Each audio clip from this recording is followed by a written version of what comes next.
Hey guys, what is up? It's Dusty here, and welcome back to another crypto video. I promised you guys I was going to give you all a summary of the Ripple v SEC hearing of today, and I will also be telling you guys exactly what to expect from here on forward, as there's going to be some extremely important news that's going to be coming out tomorrow that has to do with the conclusion of today's hearing. So if you enjoy those things or you enjoyed the live stream earlier today, make sure you press the like button to support the channel. And because we hit 2,000 likes on the live stream, I'm going to be sending Jeremy Hogan an email to try and get him on an interview. I think it's not going to be too difficult, but I'm going to be sending an email for that because you guys requested it. Okay, so conclusion, first of all, because you guys don't like to waste time, the deposition is going to pull through. Ripple won. However, it is only in part, and about that we will see very shortly. When is it going to take place? Well, supposedly Monday, but again, more about that later throughout this video. So first of all, what was the issue at hand for all of you that are not so up to date that this little conclusion of just now satisfies you? It was a discussion, the hearing of today, between Ripple and the SEC about a motion to quash. What is a motion to quash? Ripple put up a deposition notice a little bit earlier, I believe for the 30th of June. And the deposition basically means they want to question a certain individual, specifically here an SEC, ex-SEC official. Now, the SEC had a reply saying, no, we don't want that. They put up a motion to quash, which is that they basically just try to deny that, saying, hey, no, we don't want to see that. Now, that is specifically what this hearing was about. And what we saw was a couple of points being discussed. It was basically a back and forth between the SEC and Ripple. Point number one, Director Hinman was clearly a high-ranking SEC official. This was one of the most, I think, earliest things that the SEC actually put up. And it was clearly, straight from the get-go clear, that the SEC was going to push this one through to the bitter end. They started with that and kept strong with that one, saying no, he was a high-ranking official. However, Ripple had a couple of questions about that and a couple of debates went through, which we'll talk about in just a second. Now, at the end of the entire freaking hearing, the judge actually in part granted the motion to quash because, well, she did agree with the SEC on this point. The director was a high-ranking SEC official. Even though he's not that high-ranking in the official government, he does play a critical role within the SEC, and that is based mostly on the critical important speech that he gave in the past, 2018, which is the main topic of the entire deposition and the main topic of this entire hearing and debacle. Now, that is also critical, like I just said, with why Ripple actually disagrees. Ripple basically says, if he was a high-ranking official, it is really understandable that he has, point number two, first-hand unique knowledge of discoverable facts. And also, it is more clear then that we want to question some of the things, because if he's such a high-ranking official, he first of all has the unique knowledge and first-hand knowledge, but also he played a critical role in determining what people thought surrounding his speech. His speech in 2018 is seen as one of the most critical and fundamental pieces of crypto understanding and regulation for the public, and Ripple wants to question that because it basically helps their defense, the fair notice defense, where Ripple has put up a question of, well, could we have known, should we have known? The SEC is saying, yes, you should have known, and Ripple saying, did you give enough guidance? The SEC is saying, yes, we did, or at least we did not know, but now we do. That's a big question about it. Like, it's really big back and forth. Now, this high-ranking official status is really critical because if in 2018 he was a high-ranking official and the speech was given because he's a high-ranking official, then of course the perceivedness, the way that people perceived it in the public would be different than if he did not have a critically high position. So that is important. Then again, like I just said, notion of whether or not he gave it as a person or as an official is another critical point that the judge actually sided with Ripple on. And that one is basically about that, the fact, two parts. One, he has critical knowledge surrounding that speech. So Ripple wants to know basically, who did he meet with before and after? What was the thought and what were the thoughts expressed to him before and after? So that basically comes to the fact he met with the Ethereum Foundation. He did a couple of things which John Dean also pointed out in his blog. And they actually basically question a couple of these things. Like, the whole is just his opinion is BS, is just stupid. Because in the end of things, we all know, and the SEC also likes to argue, that this speech was done in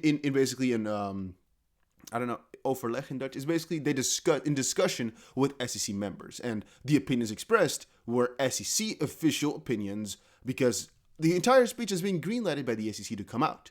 So it is not too crazy that people of ordinary intelligence basically saw this speech as giving guidelines. And Ripple also likes to argue that he gave the speech to give some clarity to the crypto space, because otherwise, why would he have given it? And there were a couple of back and forths about the point that whether or not the SEC basically had a thought process on Ethereum or not, and whether or not Director Hinman made the speech with any relevance at all, and whether or not the speech itself now should be privileged. Right now, William Hinman has not got himself a position at the SEC anymore. He is an ex-SEC member, and the judge also noticed that, which is mostly, I think, why she's also like, yeah, okay, go through. But it's mostly on the basis that this speech has critical importance to every single person out there's, I guess, overview of crypto, because it's all based upon that speech. ICOs were mentioned in that speech. The status of Bitcoin and Ether were mentioned in that speech. If everything turns out to not have been relevant, and the speech didn't have any, real intricacy, then, well, they specifically, the SEC, manipulated the market, because William Hinman's speech made Ethereum go up. Just before that, there's some speculation that Ethereum Classic was listed. Was that in anticipation? Was that in discussion? Who exactly did they talk to? Why did he talk to them? Were there any concerns expressed to him prior to him giving his speech? All of that stuff Ripple wants to know about. The judge didn't actually buy that too much, because they said, if you just wanted to know about who he spoke to before and after, you could do that through other means. You don't need him. But she says because of the fact that this speech has such high importance, and she does not think that this very unique situation will actually burden William Hinman or the SEC too much, because one of the things that the SEC put up too is that they think the deposition, if it were to put through now, is going to be one of dozens from here on forward, because other lawsuits are going to be coming in, always trying to depose him.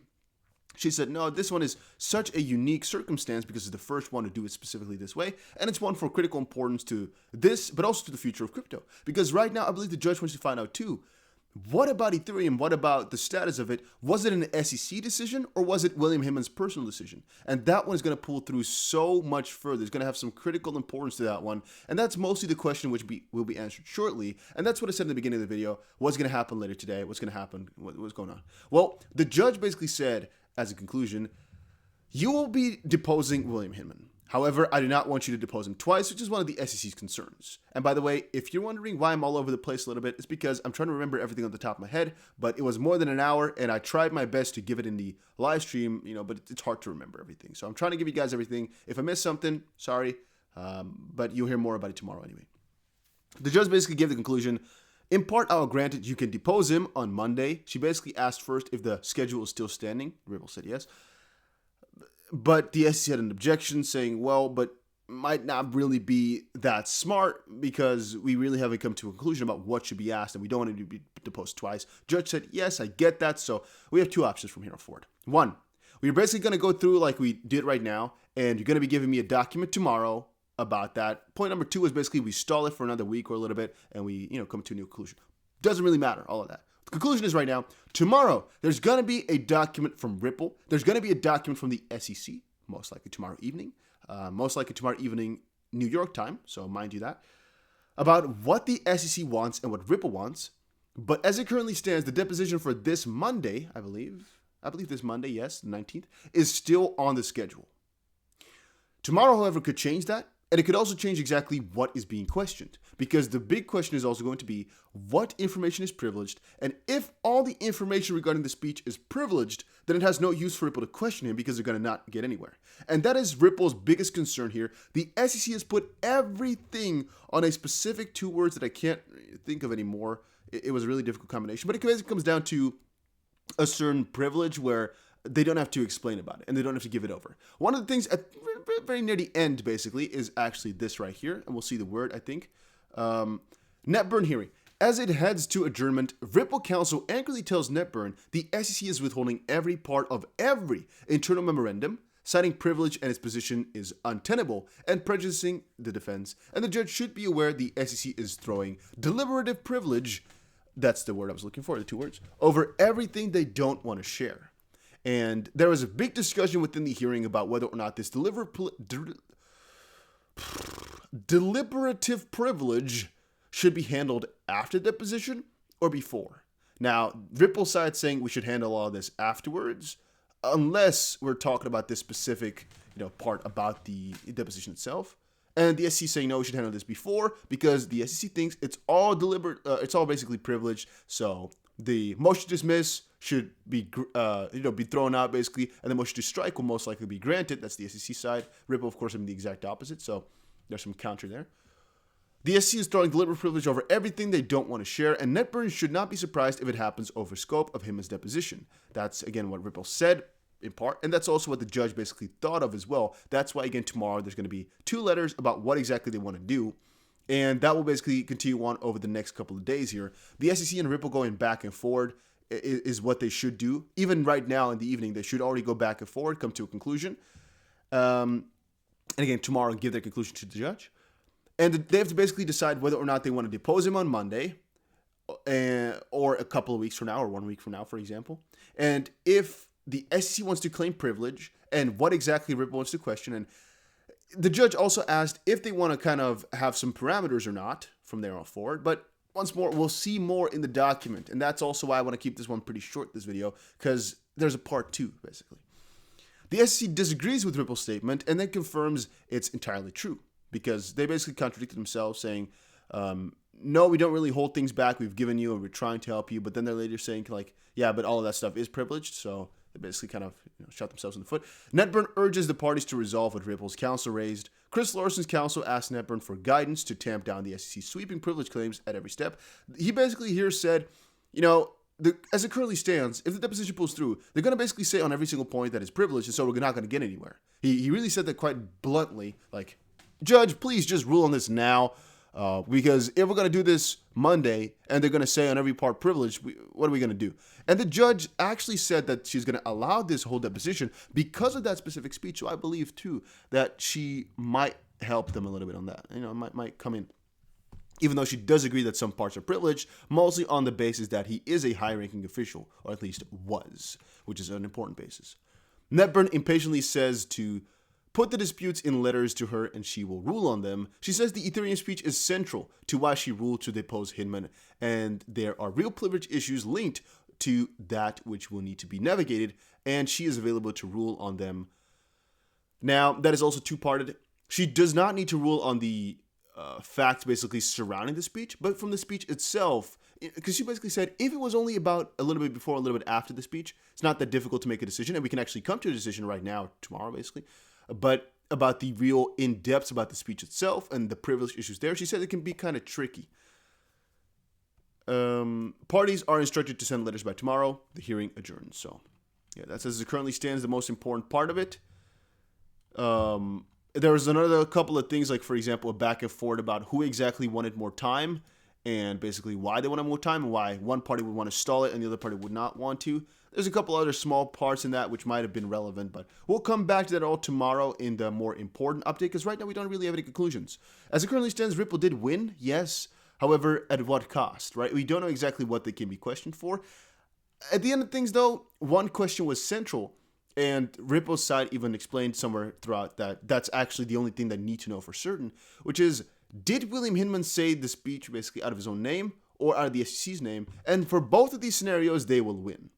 Ripple's side, they will not win the entire lawsuit on its own, but they will win a couple of points. They can use it to their best benefit for both of those answers, but they just need the clarity to know which of the two it was. Why exactly, I've kind of forgotten, but I can kind of maybe logically come there. So maybe on the SEC basis, if it was an SEC decision, then it basically means that the market has gotten some guidance, and then it's an SEC official statement. And if it was only Hinman and the SEC did not intervene, as it currently stands, there's actually no ruling on cryptos at that point as well, which maybe should have also given out that the people couldn't have known because there was no official ruling. And if the SEC was involved, then the people could have known. But then what was the SEC stance on XRP at the time, and all those questions can be popped up maybe. There's a lot of different things which I can say right there. There's a lot of logic which can just pop up in my head right now, but I'm not exactly sure about it anymore. I'd have to look it up. I'll do a lot more stuff tomorrow, though. I'll do another coverage fully on what exactly happened here. One thing that we raised in the live stream, which we really kind of went back and forward on for quite a good little while. That was actually a pretty funny little debate over at the end. If you were there, you were there. You know it. Frank was also there with the big donations coming in. But it was basically about whether or not they can actually plead the fifth. It was also a fun little thing I questioned over on Twitter because I wasn't really too sure about that. But our own conclusion was, if he is going to be remaining silent would be pretty dumb because it kind of admits some sort of guilt, right? If you're not going to answer anything. Then again, let's see. A lawyer pleading the fifth is done forever, never going to happen, or the SEC's case will be dismissed. I don't know if that's the truth, but if he actually pleads the fifth, it's going to be very strange. But think about it. To a certain degree, he might actually get into some trouble, or at least in some kind of ethical, moral question, because if he did speak to the Ethereum Foundation prior, and then greenlight Ethereum, maybe some guys made some money off of that, which wasn't supposed to be. And if he only told this out of his own opinion, but the SEC did greenlight his speech, they might have attributed to market manipulation in some way, shape, or form if they first discussed it with the foundation. We'll talk about that more tomorrow, though. All right. So yeah, once more, guys, check out the Bybit competition. Right now, there's 71 participants. We need to get to 500. I don't think we're gonna get there. There's only 3 more days before it starts. So enter. It's completely free. The more people that join, the more money there is to be given away for completely free. And as I said before, it doesn't cost me anything, and it just gives you more money. So why not enter? All you need to have is 300 XRP in your account. You don't need to send it to anybody. You don't need to pay to enter. It's completely free. But have it in your account, and you're bada boom, bada bing done. Link is down below. Check it out.